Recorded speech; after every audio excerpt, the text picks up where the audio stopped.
Welcome to Michael Zane Trusty's Track Talk, where every track has a story. Imagine this. The lights dim low. The band eases into position. A hush falls over the crowd, then, like a thunderclap, the applause begins. There he is, center stage, Kenny Rogers, the gambler, the storyteller, the man whose songs cross generations, genres, and borders.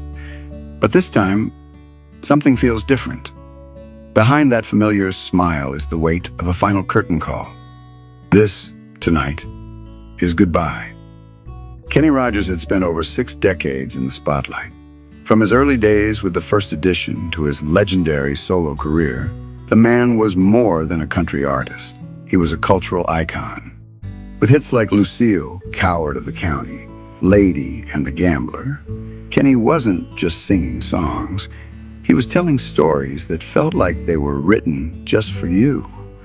But on October 25th, 2017, fans at the Bridgestone Arena in Nashville witnessed something unforgettable. All in for The Gambler, Kenny Rogers' farewell concert celebration. And though it was framed as a celebration, behind the scenes, it was a deeply emotional moment for Kenny. He knew he'd never do this again. What drove one of country music's greatest legends to walk away from the stage he loved so much? The answer wasn't simple. Kenny had always been a workhorse. He once said, "Sub, I never had a plan B. Music was it." He'd performed through illness, through personal struggles, through decades of changing musical tastes. But in the years leading up to that farewell concert, Kenny's health had begun to falter. He was diagnosed with a number of ailments, including bladder cancer and heart problems. The road, once his home, was now wearing him down. But it wasn't just his health that made the decision clear. Kenny was a family man. In 2004, at the age of 65, he became a father again, this time to twin boys, Justin and Jordan. He adored them. He often spoke of how he didn't want to miss their lives the way he had with his older children. He said, "I have 2 older boys that I didn't get to spend this much time with, and I regret it. I don't want that regret again."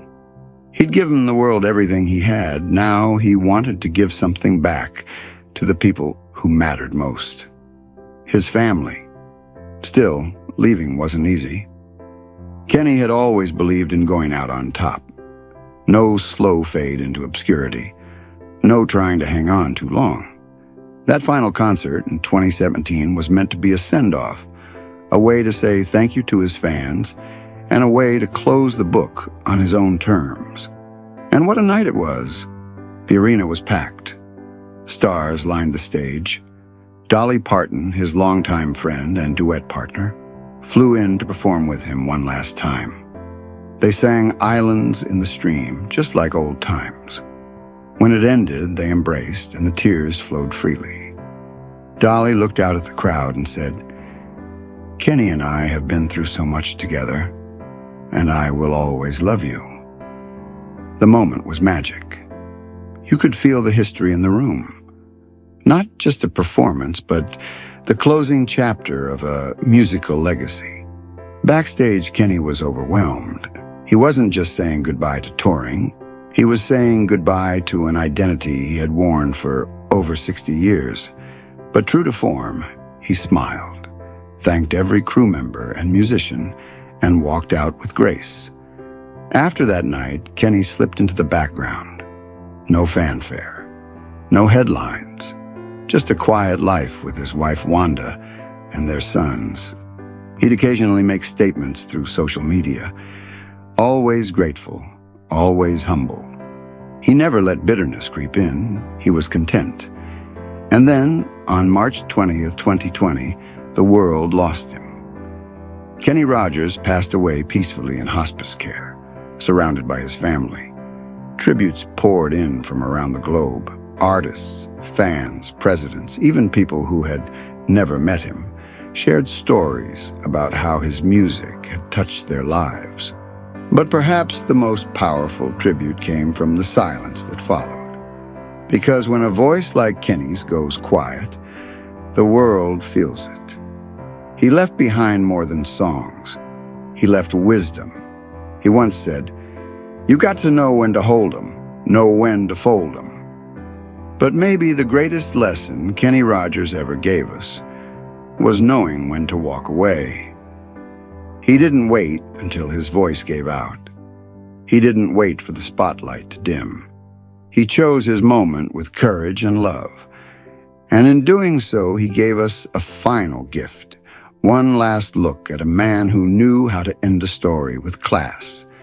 And now every time we hear The Gambler, Through the Years, or She Believes in Me, we don't just hear the music. We hear the life, the love, the legacy of a man who gave us everything and walked away with dignity. So here's to you, Kenny. Thanks for the stories, thanks for the music, and thank you for knowing when to say goodbye. This has been Michael Zane Trusty's Track Talk. Remember, every track has a story.